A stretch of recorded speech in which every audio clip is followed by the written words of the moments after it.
জীবনে আরেকটা জিনিস বোঝেন, আমাদের এই জীবনে অনেক কাজ করি আমরা। কারোর লক্ষ্য উদ্দেশ্য এমপি হওয়া, কারোর লক্ষ্য উদ্দেশ্য বড় ডাক্তার হওয়া, বড় লোক হওয়া, অনেক উদ্দেশ্য আছে। আমরা অনেক কিছু করি, কিন্তু আবার সবকিছু রেখেই চলে যেতে হয়, ঠিক না? আর একটা জিনিস বোঝেন, দুনিয়াতে কেউ আপন হয় না।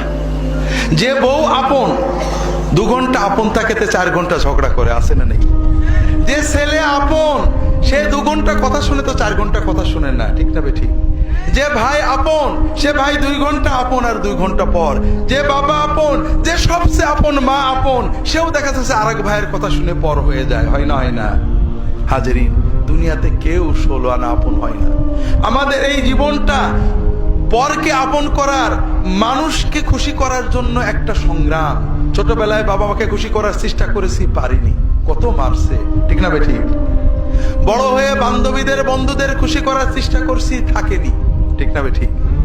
বিয়ে করে বউকে স্বামীকে খুশি করার চেষ্টা করেছি, 16 আনা কখনোই হয়নি, ঠিক না বেঠিক? কর্মক্ষেত্রে, জীবনে, সব জায়গায় আমরা 12 আনা ব্যর্থ, যদি 4 আনা সফল হইও, ঠিক না বেঠিক?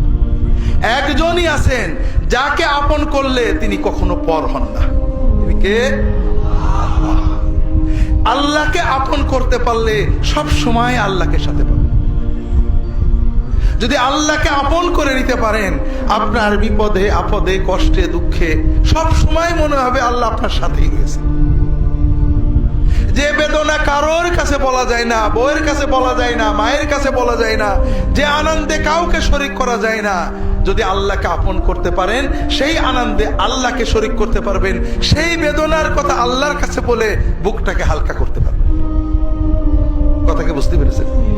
কাজেই ভাইয়েরা, আসেন না সবাই নিয়ত করি যে এত সহজ কাজ আমরা নিয়ত করলাম, আল্লাহ আমার বাকি জীবন যতটুকু আছে, 1 দিন হোক আর 100 বছর হোক, আমি তোমার ওলি হওয়ার চেষ্টা করব। আল্লাহ তাআলা সকলের নিয়ত কবুল করে নিন, আমিন।